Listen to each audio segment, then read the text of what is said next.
আমরা কোরআনকে কি ভালোবাসি? জোরে বলেন ভালোবাসি। আমরা কোরআনকে ভালোবাসি। একটা কথা মনে রাখবেন, 1971 সালে বাংলার মানুষ রক্ত দিয়েছে, 52 ভাষায় মানুষ রক্ত দিয়েছে। আমরা প্রয়োজন হলে ইসলামের জন্য বুকের তাজা রক্ত ঢেলে দিব। বাতিলের কাছে কোনো মাথা নত হবে না।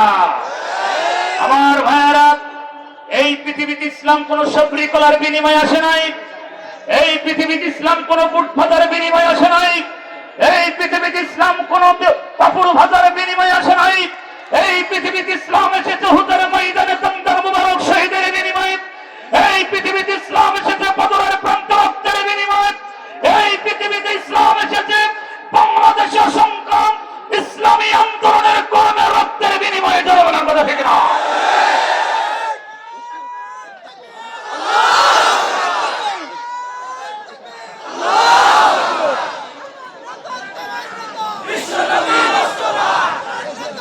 সম্মানিত ভাইয়ের আমার, একটা কথা বলি, আল্লাহ রসুল সাল্লাল্লাহু আলাইহি সাল্লাম মক্কা বিজয় হয়ে গেল। রসুল আমার সমস্ত মক্কাবাসীকে সাধারণ ক্ষমা করে দিলেন।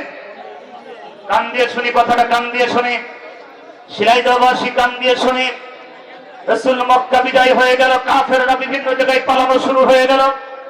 কাফেররা জানলো যে মোহাম্মদ আব্দুল্লাহর বেটা মোহাম্মদ সাল্লাল্লাহু আলাইহি সাল্লাম এই মক্কাকে বিজয় ঘোষণা দিয়েছেন। মুসলমানদের হাত থেকে আর বাঁচা সম্ভব হবে না, কারণ তারা যা পাপ করেছিল জানে আমাদের এই পাপের শাস্তি মৃত্যুদণ্ড ছাড়া সম্ভব হবে না। আমার ভাইয়েরা, বিদায় হজের সময় রসুল যখন এই কথা বলেন, সাহাবারা বললেন, ইয়া রাসূলুল্লাহ, ইয়া হাবিবাল্লাহ, আপনি সাধারণ ক্ষমা করছেন। কাফেররা তো বিভিন্ন জায়গায় পালানোর চেষ্টা করছে। কিছু কাফেররা কাবার গিলাফ ধরে কাঁদতেছে। তার ভিতরে সবচেয়ে ভয়ঙ্কর ইবনে তিতার, ওই জামানায় ফতুয়া ছিলেন। বাংলাদেশে যেমন ফরিদউদ্দিন মাসুদ, যেমন মুফতি ফরিদুল্লাহ, যেমন কাফেরউদ্দিন সরকার, এবং বাংলাদেশের উলামা লীগ নামে কলঙ্ক যারা ছিল, ইসলামের পঞ্চম দুশমন যারা বলার কথা ঠিক না?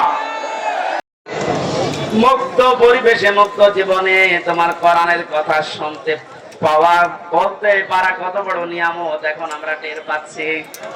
এই নিয়ামত যখন আমাদেরকে দিয়েই দিয়েছে আল্লাহ, কিয়ামতের আগে যেন দেশে কোনো জালেম আর আসতে না পারে। এই সন্তানদেরকে যে মাটা পেটে নিয়েছে, মায়ের পেট তুমি ধন্য করে দাও। মা বোনদেরকে পর্দায় থাকার তৌফিক দাও। কোরআনের এই কথাগুলো সহজ সরল ভাবে আমার বান্দা, তোমার বান্দা বান্দীদেরকে মেনে চলার সুযোগ দাও।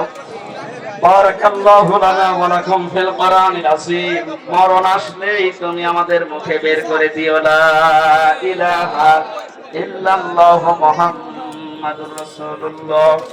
এটা শর্ট করছি। আমার এসার পরে আলোচনা যেহেতু ওখানে আছে, দাওয়াত দিয়ে গেলাম, যান ওখানে। আমি সাদিকুলের উপরে কথা বলতে চাই। বাঁশগ্রাম আসে 9 তারিখে, এই সামনে 9 তারিখে আছে বাঁশগ্রাম কলেজ মাঠ।